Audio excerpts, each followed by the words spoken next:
Hi folks, and welcome back to Contract Law. This is the video series on discharge of contracts, and I sometimes call this video series the series on death of a contract. A little bit dramatic, but it kind of fits, if you think about it, with the way that this unit evolves. So the first half of the unit, we look at contract formation, which is kind of like, the baby contract gets born. We look at all the necessaries that you have to have, the 3 Ps, parties, property, price. So obviously, consideration, all of those other prerequisites that support all of that, like capacity and intention to contract. We had a look at privacy. When the contract's on foot, greater understanding develops. We had a look at terms, express terms, implied terms, how you construe terms, whether terms were really important and therefore conditions, or whether they were simply warranties or sitting somewhere in between the two, which are innominate or intermediate terms. So that's kind of the birth of a contract and kind of like a toddler and growing up. And then we had a look at the vitiating factors. So this is some of the ways that the dark side kind of cuts through, and you've got my little Grim Reaper there with his knife out. Any of those vitiating factors may well result in the contract being rescinded and therefore of no effect between the parties. And today's video series is really just putting the final nail in the coffin, I guess, looking at all of the other ways that a contract might come to an end. We call the umbrella term for that is discharge, but there are a number of different ways that the contract can be discharged. These are the ones we're going to have a look at today: performance, agreement, frustration, and termination.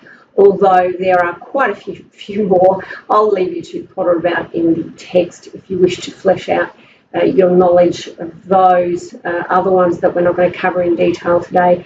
If you want some more reading, my word, there are a lot of readings that I can certainly provide for you. So just shoot me an email if you wish to know more. So this is just, I guess, dipping our toe in the proverbial pool of discharge, if you will. So the first one that I want to have a look at is performance, discharge by performance. I guess the first thing to do is to start off on one of the few positive notes of today's video series, and to say that a contract might actually be discharged quite happily by satisfactory performance. If performance is all good, there's no complaints, the parties have performed exactly as they are meant to do in the contract, then it's all happy days. Everyone's a winner. Everyone gets what they've bargained for, literally, and the contract's at an end. There's a finish line in sight. Everyone gets across the finish line, and everyone's happy. High fives all round. But there's not a whole lot of disputes there, really, is there, if everything goes well? Not a lot of money that lawyers can charge. So then we look to the areas for dispute. And one of the first areas that consistently crops up is where performance is unsatisfactory because of something to do with time. A time stipulation has been missed or not observed, and that's the real bugbear between the parties. If time is the issue, then there are a number of things that you need to note. Firstly, you need to ask yourself, is there a date specified in the contract for performance of that particular obligation? If there's a date specified, then you've got to say, is time of the essence? That is, you've got to ask yourself whether the contract itself or something implicit in the facts tells you that time is an essential condition between the parties. If that's the case, happy times, you can terminate for failure of that time stipulation and you can sue for damages. But you need to be a little bit careful here. Don't go too gung-ho. At common law, if a date is specified, yes, it will generally be treated as of the essence, and you can go ahead and terminate and sue for damages for failure of that time stipulation.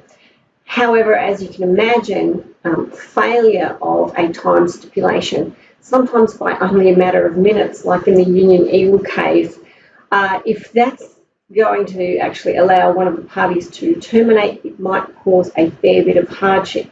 So generally speaking, in equity, time, even where a date is specified, is not considered to be of the essence.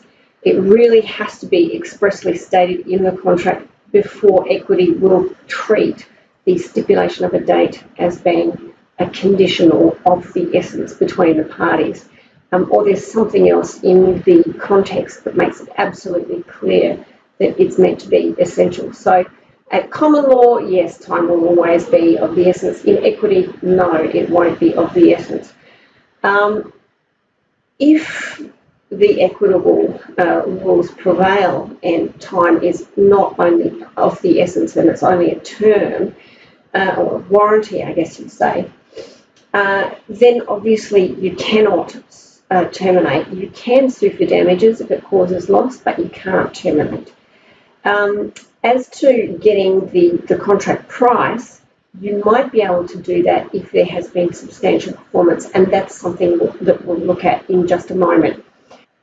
Nowadays, in most jurisdictions, you have legislation that actually applies the equitable position in most circumstances. So Section 62 of the Property Law Act in Queensland says stipulations in contracts as to time or otherwise, which under rules of equity are not deemed to be or have become of the essence, shall be construed and have effect at law under rules of equity.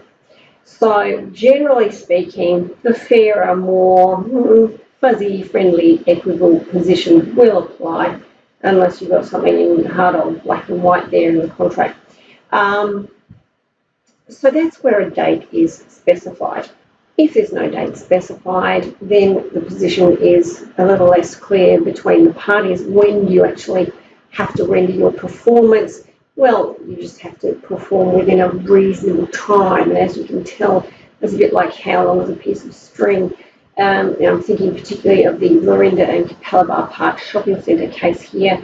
The court will have to go through the facts and dig through and work out what it thinks is a reasonable time that performance should have been tendered within.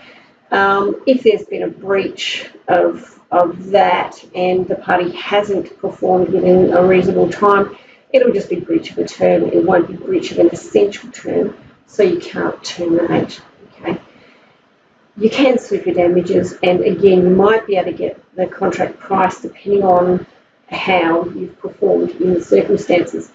Now, if a party delays and delays past that reasonable time, does the other party just have the choice of putting up with it or potentially just suing for damages? Is there any way that you can get out of further performance in that kind of situation? Is there some way that you can terminate?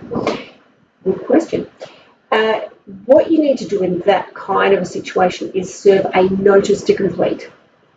Now, the Lorinda and Capalaba Park Shopping Centre case that I was talking about before looked at notices to complete. And in that case, the High Court said that there are 4 things really that you need to have in order to have a valid notice to complete. You have to have an unreasonable delay already in the other party's performance. So when there's no date, that reasonable time has to go by first, and then you can serve your notice to complete. The party serving has to be ready, willing and able, and we'll talk further about that later on in this video series. They also can't be in breach of an essential term.